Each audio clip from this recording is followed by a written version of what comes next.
Hello and welcome back to Outside the System with your boy, Mr. Nobody. As you can see by the title of today's video, this is what if Albedo made his Omnitrix early.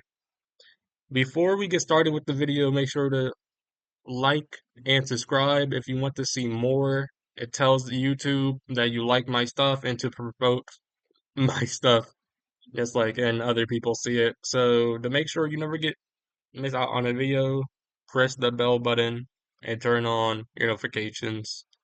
But without further ado, let's just get in the video. So, in the cold, silent vacuum of outer space, a brutal, just like extraterrestrial dogfight begins. A sleek teal ship and a brown stapler-looking warship are in a fierce battle. The the brown warship follows right behind, but even further back is another ship, a smaller gray vessel with a distinct hexagonal pattern. Inside the ship is a small alien, a Galvin, and this Galvin is Albedo, the former assistant to Azimuth himself, the creator of the legendary device, the Omnitrix. Having just finished his own copy, he sets out to retrieve the original, to keep it out of the hands of a mere human. But as but as he flies behind, he's detected, and thus just like beginning his just like intrusion into the fight. But without any guns on his ship, he's practically helpless. Aboard the brown stapler-like vessel is a fearsome warlord, Vilgax, just like who makes it clear that he will not let anybody stop him from achieving his objective of attaining the Omnitrix. The the smaller teal ship, in a last-ditch effort to defend against Vilgax's yes, impending conquest of her ship, lets out a perfectly aimed shot that strikes the board of the stapler-like vessel, destroying the control room in a massive explosion, engulfing Vilgax, severely wounding the Conqueror. In a vicious retaliation from the bigger ship, unleashes a devastating blast that obliterates the teal ship almost in its entirety. This shockwave from this blast also hits Albedo's ship, who manages to avoid harm up to this point. It's spiraling out of control, but before they're able to acquire what is on the teal ship, it jettisons a single escape pod, which rockets down to Earth. Albedo, grimacing as he tries to force the ship back into control, notices the pod and chases after it, even with his broken engines. Now, we switch perspectives to the place we know as Earth. In the city of Bellwood, a 10-year-old kid named Ben Tennyson is counting down the seconds until summer break, pranking his teacher right before the bell rings. Later, he tries to act against his bullies, Cash and JT, but it backfires, leaving him strung up by his underwear on a tree. Well, this is about that average crummy day for Ben Tennyson. His grandfather, Max Tennyson, picks him up in his RV, the Rust Bucket, ready for a awesome summer road trip with his grandpa. But Ben's excitement, however, instantly evaporates when he sees his know-it-all cousin, Gwen Tennyson, who is also coming along, due to her mother just like agreeing to have her join, to her dismay. The two immediately start bickering, showcasing probably the dynamic for the next 3 months of the trip. And and we fight all the way to their first stop, the campsite, where Max reveals his plan for an epic flavor adventure like no other, including fried mealworms and sheep's tongue. Ben and Gwen, for the first time all day, collectively agree on something that they have to avoid Grandpa Max's cooking at all costs. Mainly needing to get away from Gwen. It's like his dweeb of a cousin. Ben goes to in a walk to the forest, seeing a shooting star, twisting and turning in the sky. But the star, it begins to grow bigger, larger, brighter, heading right for him. The star isn't actually a star, it's the jettison pod from before. It's like that's heading straight for him. He dives for cover, barely managing to escape the crashing metallic device, creating a smoldering crater. Out of curiosity, that that is way larger than his reluctance to go near the flaming pod. It's like he approaches the pod and it begins to open, revealing a glowing green watch-like device. As we know, the Omnitrix. Ben slowly reaches for it. The Omnitrix springs the latches onto his wrist. Terrified, Ben tries to pry off the alien device, but in a panic, he slams down on the button after seeing a silhouette on it. And in a flash of green light, he transforms a creature of living rock and fire. Heat blast. Do do do do. What was it? Okay, that's a really bad feat. Ben attempt at the Ben 10 fame. After a moment of panic, he realizes that he's not in pain and starts testing his new abilities. In doing so, he sets the entire forest on fire. Nearby, Albedo crash lands into Earth, and from the wreckage of his ship, the furious Galvin,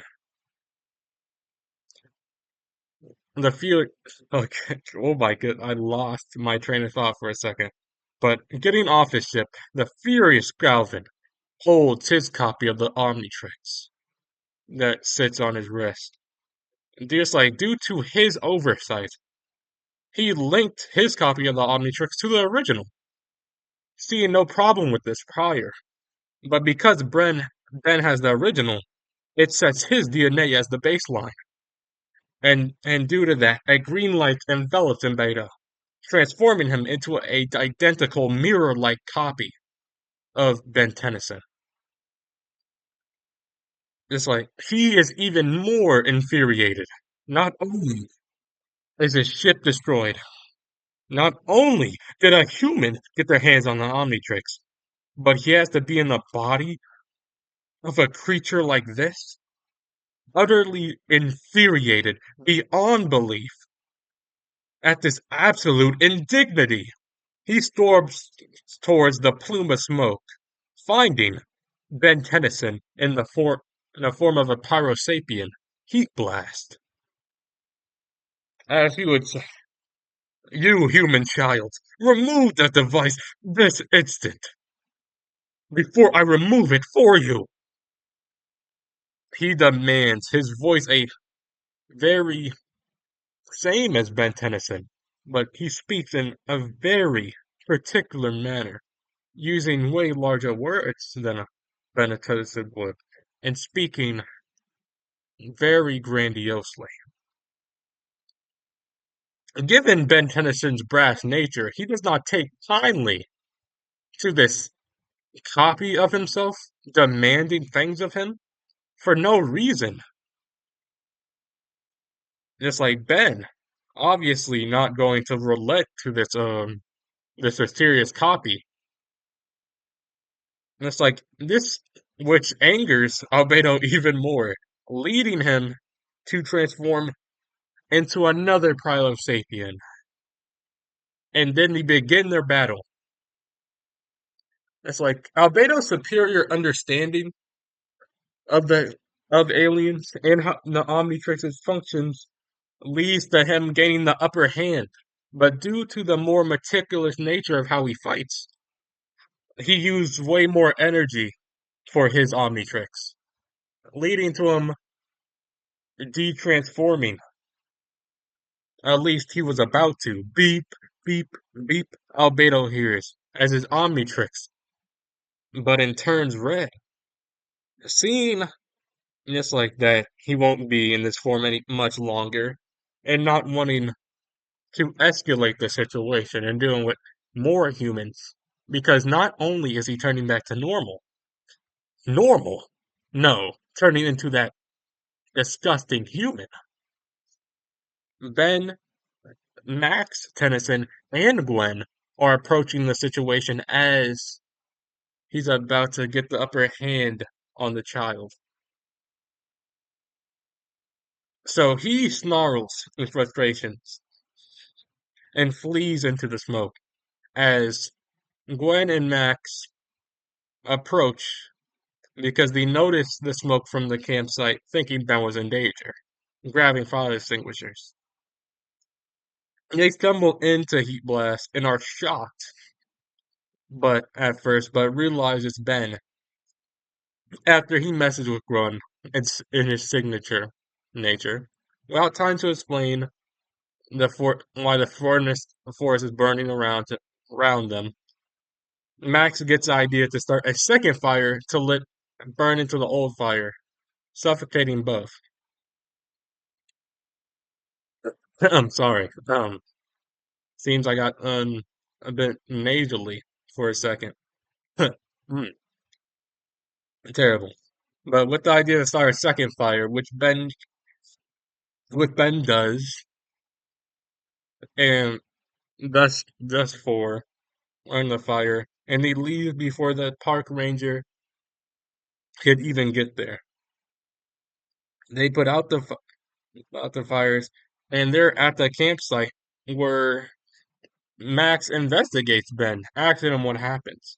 Then retells the story of how he stumbled upon the device, and how it transformed him into this fire-like monster, which Max replies, alien, not monster, which Gwen is slightly suspicious of, but doesn't really question. Just like Max immediately blows off.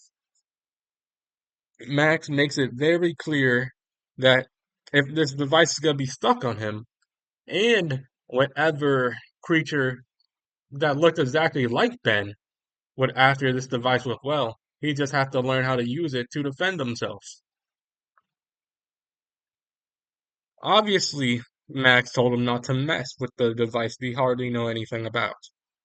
But Ben, being Ben, does not listen. He goes to mess around with the Omnitrix immediately in the morning. And doing so, he also goes to look back for information at the site of the crash, where Vilgax has already sent through mechadroids. Getting into the fight with these mechadroids, just like Ben is almost defeated until Gwen promptly saves him from the second one. Later that day, a attack to lure Ben Tennyson out is is enacted on civilians with a ginormous mechadroid attacking. Albedo, obviously still in the forest, just like sees the commotion and heads there promptly. Just like Vilgax is very mad. Whoever is denying him his Omnitrix will be destroyed. At least, just like the confrontation is now underway between the Mechadroid, a transformed Ben as Diamond Head, a crystalline creature with a bulky body, and Albedo, now as a copy of Four Arms. a red-skinned, four-eyed alien with a very muscular build.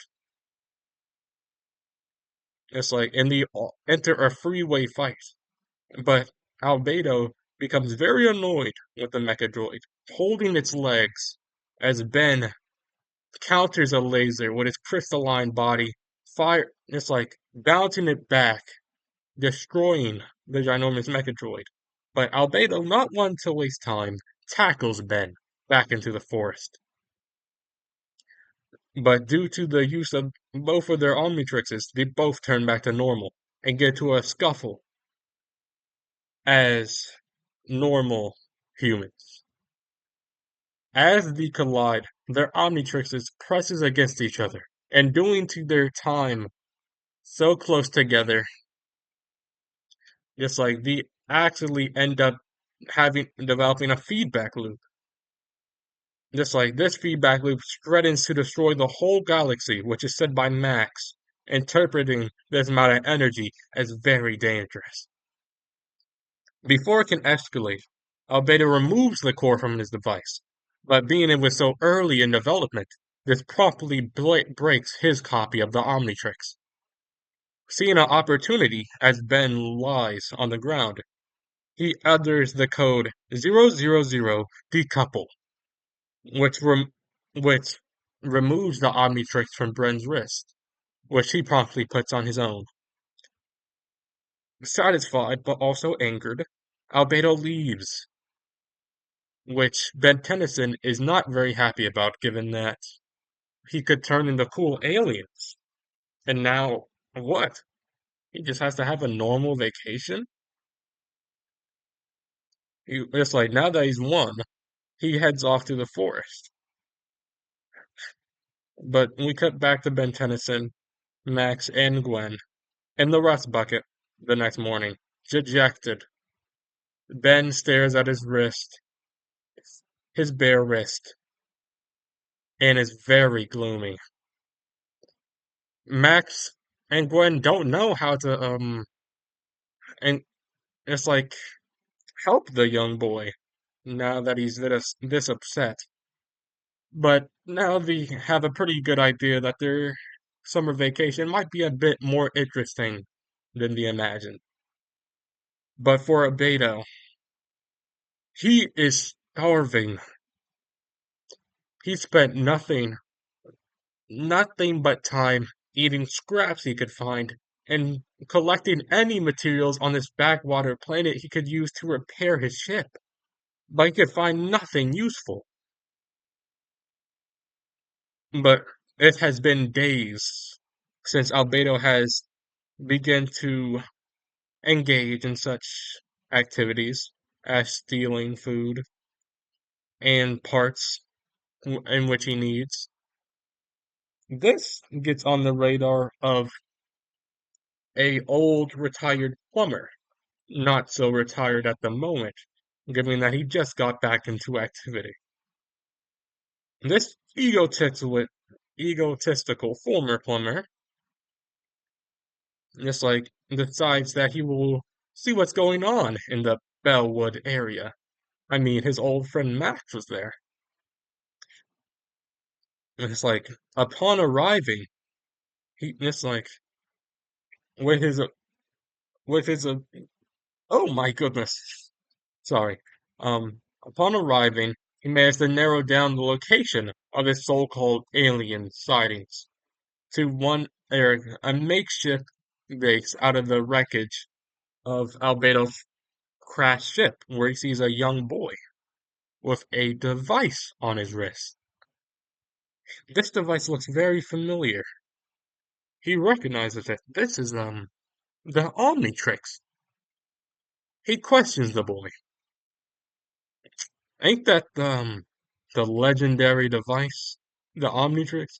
What a kid like you doing with it? And I can only assume that you've been turning into all those aliens and causing the trouble around here. I was offered some money to clean up the situation, but now things are getting a lot more interesting. Albedo replies, not being interested. in this human's discussion. He says, I'm no mere human child. I am Albedo, a Galvin, only second, no, above that of the first thinker. It's like, so you don't look very Galvin to me. It's like Albedo, annoyed by this claim, explains his situation to Phil, which Phil promptly laughs at. You thought stealing it was the right idea? Now that's hilarious. Well, I have an idea that can help both of us. I'm looking to get the plumbers reinstated on Earth. And with your help, it would be easy to get the accolades needed to do something like that. As soon as the plumbers are back, guess what? You'll have all the technology you need to fix yourself. Albedo, not really having anything else he can do, but still at first he refuses until the man gives him a smoothie that he bought on the way there. Albedo, not very interested in this human food, but hungry beyond belief, drinks this smoothie and enjoys it immensely. Well, he did not want to admit it. This is a very, very good. If you promise I will be, you will give me the materials as soon as we finish this little reinstatement, then I am willing to agree. Well, Phil, ever the opportunist, promptly, ever the opportunist, promptly agrees, and thus we get this um alliance, you could call it, is formed between two people that were originally villains in the original story. And that's all I have for today on my first part of what Albedo had the Omnitrix. It's like I know this only went over really the first episode. Sorry I ran a little long. I'm hoping to cut down on how long I talk about these, but I'm also hoping to add more detail. So I guess we'll see how that goes. If you like the video, remember to like, subscribe, and comment. And I'll see you next time. Love you. Bye. Miss you.